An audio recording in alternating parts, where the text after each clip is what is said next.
Hello, welcome to part 3, lecture 2. This time we are going to look at interaction.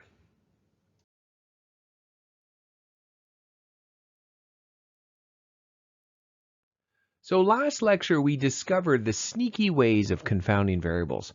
But what if we found that the lines in this figure here to the right were not parallel and found to be statistically significantly not parallel? This is what we call interaction. So you remember this was the last figure in our last lecture where we did not include the interaction term in the model, and this is what we obtained, which was an indication of a confounding variable. Height was confounding the effect of, or the difference between those that exercise and those that did not exercise for FVC. So here's a very quick recap. 20 people recently joined a gym. 10 had no experience and 10 had some experience doing exercises at home. We're measuring forced vital capacity on the 20 individuals, and the mean FVC was compared between the two groups. Okay, so we know what's going on.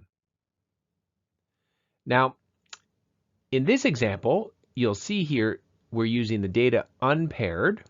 Okay, and then underscore I for interaction. No big surprise there.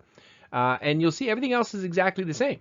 Okay, that's the only difference, is that I've put an underscore I, and of course the data is a little bit different in order to show an interaction.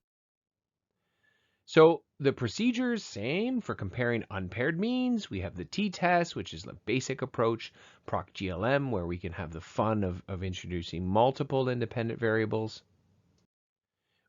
When we look at the results for the t-test, no surprise. When you look at the two distributions of FVC between those that don't exercise or no previous experience and those that do exercise, you can see there's a shift in the center of the distribution, which would mean the means are different and there could be a difference. And yes, the pooled variance t-test produces a significant p-value.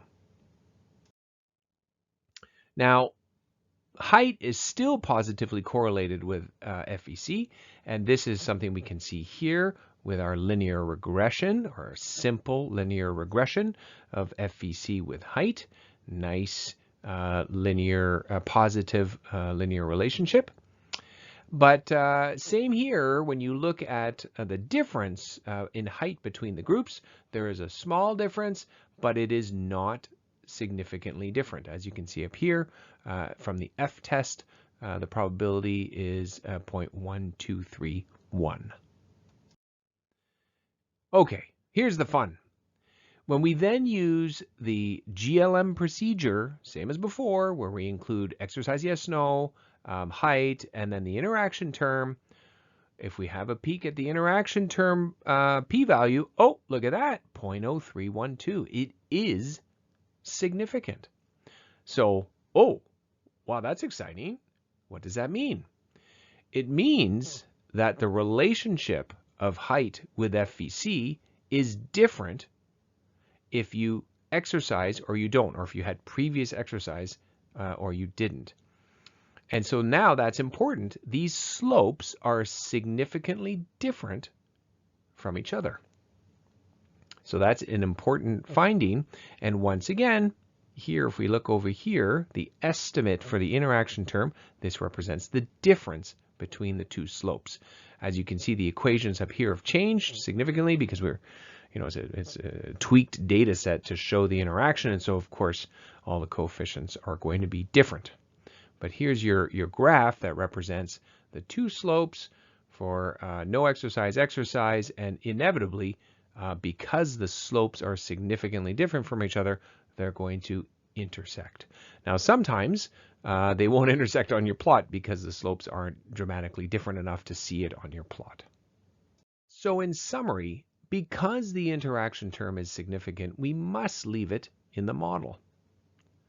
The difference in mean FVC between those who exercise or who had previous exercise experience and those who do not remains not statistically significant. The interesting finding is that as height increases, its positive association with FEC differs significantly if you have previous exercise experience or not, with a much stronger association with having previous exercise experience. And you can always have a peek at the slopes in the previous slide. Okay, let's compare and contrast with confounding. So we just saw interaction. Confounding we saw last lecture. And so let's just refresh a little. So confounding is a most important problem in observational studies. It's definitely something to consider every time you do an analysis in an observational study. It results from the complex interrelationships between the exposure and outcome. And it can lead to the overestimate or underestimate of the true association. Now, confounding occurs when two factors are associated, travel together, and the effect of one is confused with or distorted by the effect of the other. So here's some examples. Age and many age-related medical conditions, smoking, and other adverse lifestyle factors. So how do we select confounders? So selection of potential confounders must occur at the design or during the design stage. They are based on clinical experience, biological plausibility, and literature review of previous studies. And controlling for factors that are not confounders may introduce bias. So be careful of that, called an intermediate variable. Now, interaction, which is also called effect modification when you're in the epidemiology world, is essentially two or more risk factors that modify the effect of each other on the outcome. So interaction is not the same as confounding. And confounding, as we've just seen, is when one variable partly or wholly explains the relationship between the exposure and the outcome. Whereas interaction, the association between the exposure and outcome varies by levels of a third variable. Here is a nice simple graph to show you confounding, which now you guys have seen this many times, whereas for instance you have age, you have incidence rate, and you have these two wonderfully parallel lines for the exposed versus the unexposed. Of course, in interaction, you have the same setup here, age versus incidence rate, but look at, just like in our example that we use with FEC, you have the two slopes that are different enough that they actually intersect within your plot. And this, of course, of exposed versus unexposed again. So checking for interaction, effect modification should be stated a priori. So as a research hypothesis, and has to be biologically plausible. And the results should be reported separately for each level of the effect modifier, as we did in our example, with the group variable involved in the interaction. That's the effect modifier, right? Is the group variable involved in the interaction. And that is it for lecture 2 on interaction. And next up is the last lecture of part 3, just a recap on confounding.